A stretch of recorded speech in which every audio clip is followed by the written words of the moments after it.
Tide ain't coming yet, but I want water to my neck. Tide ain't coming yet, but I want water to my neck. I wanna drown inside this. I wanna drown inside this. Go down an eye, like I Captain. I never had a vibe this vibrant. And but also shiny with that 3-eye vision. Take this moment, I'ma die inside it. I am pariah, I am Mariah. Words they carry, don't trust the silence. Gotta fill it all up, like to my phone screen, ultraviolet. This ultraviolence, probably need more milk, but it all spilled. Sit with my guilt inside it. Temper, don't throw a tantrum. Throw words at random, make an anthem. Spin game like frisbee, make it happen. Acting I'm not trapped in the swelling wave. Tide ain't coming yet, but I want water to my neck. Tide ain't coming yet, but I want water to my neck. For a low tide, pray for it. I am Daniel Madison, welcome back. Thanks for being here. Charlie Madison, and I truly appreciate you choosing to spend a bit more time with us today. So, thank. If you don't know who the swear word I am Daniel Madison. I teach magic, sleight of hand, close-up deceptions with a deck of playing cards, and I teach it all right here on my YouTube channel. And today, in this video, I get to share with you and teach you something very, very special. In so many of my sleight of hand videos, I've been demonstrating, performing, and exposing this one specific move that seems to get the comment section lit up with "please teach us this move." The reason I haven't been able to teach this move until right now is it's not my move to teach. It belongs to Chris Ramsey, and it's called the slip shift. Now, just a few days ago, Chris decided to teach the slip shift on his YouTube channel. I reached out to him and he gave me full permission to teach my handling and my ideas that complement his move. It gives me so much pleasure to finally teach the slip shift. So Chris, from the bottom of my something, thank. I'm Daniel Madison, and this is Chris Ramsey's slip shift. As with all sleight of hand techniques, deceptive methods that I teach, we're going to start with exposure of the basic mechanics so that you can see exactly what's going on right from the beginning, and we can work backwards from there to the execution, to the performance, and some different ideas. If you haven't seen Chris Ramsey's video already, then what are you doing here? Go watch it. This video is meant to complement Chris's video and to add a few of my own ideas. But don't worry, I will teach you everything about this move that I know that I've learned. We're going to start this right away with 2 playing cards. Don't build the bad habit of practicing this with more than 2 playing cards just because it feels easier. If you build that habit of performing this with more than 2 playing cards, when you do get to use 2 playing cards, it'll feel very different, it'll feel very odd. Here's what it looks like in slow motion. I'm going to hold these 2 playing cards together, posing as 1 playing cards on the non-index corners of the card like this.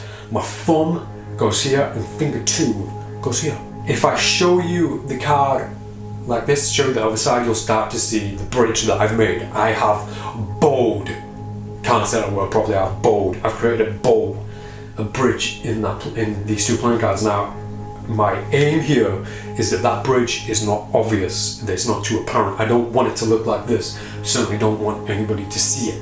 But it's important that both cards do bend this way very slightly. At this position, with the cards held out like this, finger 3 and 4, Daniel, I'm going to curl underneath. And what happens here, if I expose this, finger 2 makes contact with the index, the bottom index of the ace of spades, and the pinky, finger 4, clips on the very bottom corner of the card at the back, which is the queen of spades. From this position, I now clip both cards pretty heavily, pretty sturdily between fingers 3 and 4. The pressure from finger 2 and my thumb right now is a downward pressure on the ace of spades with very little contact with that queen of spades. When I extend fingers 3 and 4 away from myself, away to the right, can you hear that wind? That's mad. There's a storm outside. when I extend these two fingers away, I want the Queen of Spades to pivot on finger 2. I don't want it to leave finger 2, it never leaves, it pivots like this. So if I pull down with fingers 3 and 4, you can see it releases from the thumb and it pivots against finger 2. It never leaves finger 2. This is a very important note. So if I now turn this back down like this, I'm going to stretch fingers 3 and 4 as far to the right as I can without exposing the Queen. Remember, they don't leave finger 2. Neither of those cards leave finger 2. As soon as I'm confident that fingers 3 and 4 are extended far enough, I'm going to reverse bridge the Ace of Spades like this by just pressing down with finger 1. And if you look into this gap now, if you look into the window of my hand, you can see that I've buckled this playing card just enough so that the Queen can make its way through and over the top at this point. Now if I do that up to speed, so here, you see the Queen pop over the Ace of Spades.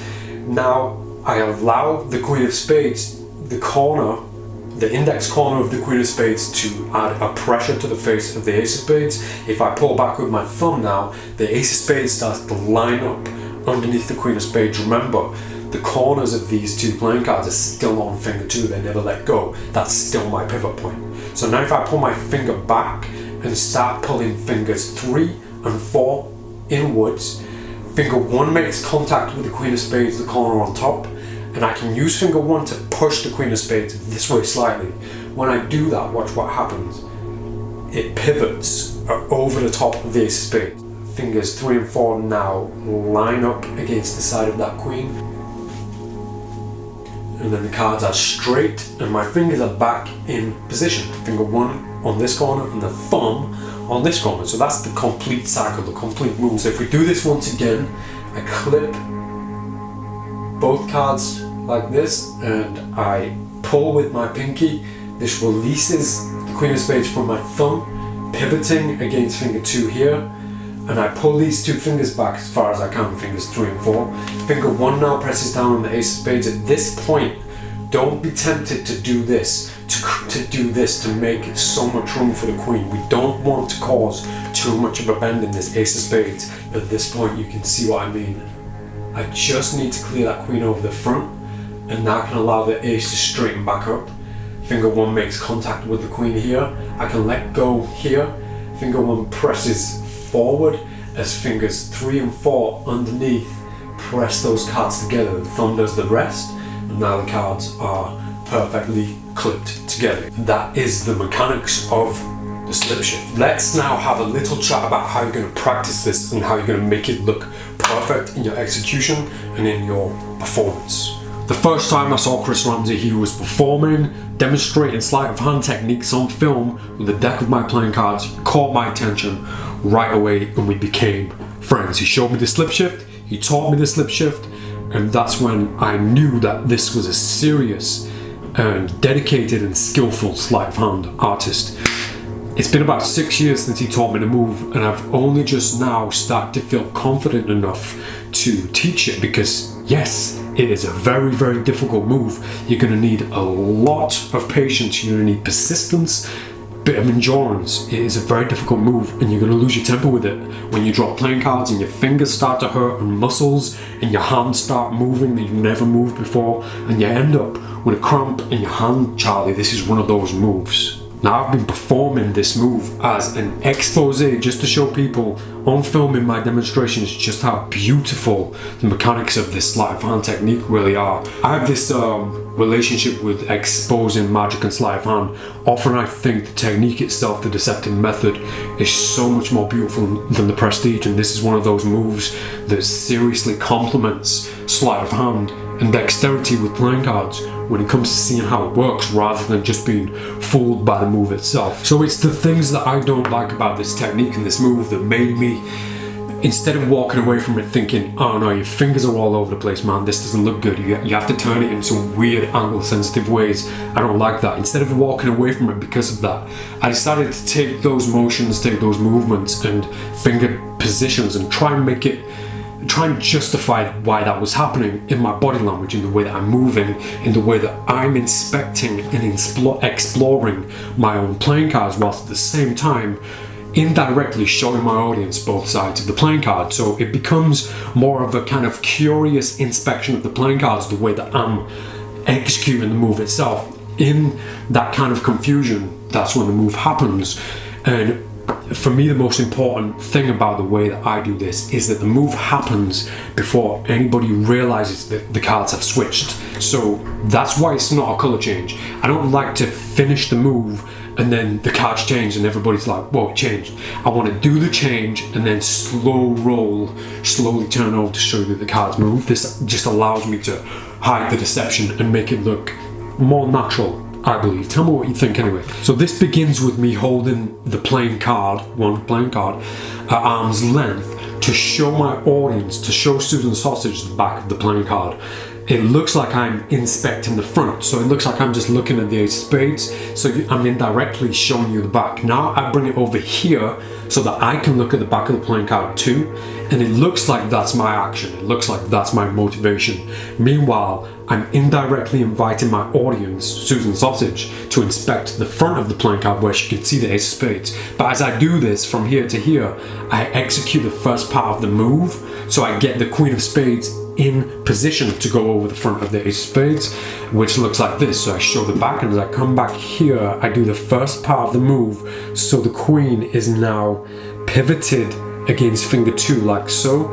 And if you look from head on, you can't see the queen, you can just see the ace of spades. If I expose that, it's very dirty, there's a lot going on. And from my point of view, it looks like everything's exposed, it looks a little bit risky, but I know that my audience can only see the ace of spades at this point. I'm going to pull back with my thumb, causing that ace of spades to line up underneath the queen of spades. Now I'm going to put the card back here to show the back once again. And on my way back, that's when I'm going to straighten up. So let me do this in stages. So I show the back. I start the move. I'll expose this actually from this point of view. I now start the move. I'm looking at the back of the ace of spades. They can still see the ace of spades. I show the back once more. At this point, I've completed the slide, but it looks like it's not finished yet. It still looks like the ace of spades. This allows me from this point, from this position, to very slowly and very carefully, with no movements, just turn my hand over like this to show the queen of spades. I've allowed myself to get rid of all the dirty work, to execute all the dirty work before the moment of prestige, so that if my audience, if my participant was to backtrack, when they get to that point where I turn the card over, there was no fishy business, there was no dodgy, dirty moves going on. I simply just did this. Now, before you even think about this, don't even think about it. Do not use this idea as an excuse to do this, because that makes you look like an idiot. Now, something that I love to do with the slip shift. 3 playing cards. We're going to take the ace of spades, the 9 of clubs, and the queen of spades. I'm going to put the 9 of clubs in between the queen and the ace, face down like so, and I'm going to straighten these up. Now I'm going to perform the slip shift. I'm going to do it a little bit different. We're not going to do it from up here, up at eye level. We're going to do it down. So this is for a close-up crowd, people who are stood near me, people who are stood close next to me. We're looking down at the ace of spades. So camera 2, when I pull that queen over the front, I can get to about this position. I'll expose that here for you. I can get to about this position before anybody can see anything going on, because everybody's still looking down on top of the ace of spades, which is mostly shaded by my hand. So you can see this kind of gap, this window. At this point, as soon as I know that the queen is in the corner here, at my pivot corner, I can shake my hand as I'm straightening those playing cards up. This shaking business, I'm not a fan of it, but it allows for a motion blur that hides the change itself. So it should, done correctly, it should just look like a color change. So the ace has now changed into the queen. I don't want to bring my other hand into this yet. One of the beautiful things about this is that all happens in one hand. We don't need to straighten up. We don't need to lose our confidence by bringing the other hand in, thinking, oh no, they're going to fall apart, they're going to move. We need confidence with the performance hand. Once we've done the change and our fingers are back in position, I'm going to slide my fingers down to the side like this, press down with finger 1, and catch all 3 playing cards in my hand. Now, my left hand needs to be quite wide open, and I need to get ready to really kind of catch those playing cards so that they don't separate. I need to try and make this look like a natural thing, like I'm not panicking, so I don't grip. I just do it kind of loosely, and I try and make this hand look kind of relaxed so that those cards don't fall out of place. In this position, I have 3 playing cards in my hand. Who can tell me what happens next? All at once, Gambler's Cop. We couldn't do it, Charlie. I just can't do it. I can't do a single video without doing a Gambler's Cop. But bear with me, because this is beautiful. All the playing cards are towards the front of my hand. A huge mistake that I'm still seeing with the Gambler's Cop is people doing this and then getting away with the dirty playing cards. You might as well not do it. You might as well not do the move. This position and this 9 of clubs, the right hand comes in over the top, finger 2 here, thumb at the back. I do slide everything back, and as soon as I get to Gambler's Cop position, I now pivot, I now turn over the 9 of clubs like this, and now I can hand this out for inspection as I get away with the dirty playing cards, which I can ditch in my pocket. So to do that at full speed, that full idea, so you can see the steel as well. I have all 3 cards together, I execute the slip shift, and now get to this position, boom, 1 more change, and then I turn the card over like this, and now I can get rid of these dirty little playing cards into my dirty pocket, leaving behind just 1 playing card for full, complete inspection. That was Chris Ramsey's slip shift. I do hope that I've added something to it and offered a little bit more that you can play with, a few different ideas. I'll be back soon with some more dope tutorials. Make sure you subscribe so you get my notification bell going ding ding ding ding. Well, every time I drop a new tutorial. If anybody watching this performs any of my moves or the slip shift, tag me in your performances. I would love to come and check them out, perhaps give you some guidance. The slip shift itself is a very difficult move to master, so have a lot of patience and take your time. And finally, once more with feeling, Chris Ramsey, funk. I'm Daniel Madison. See you next time.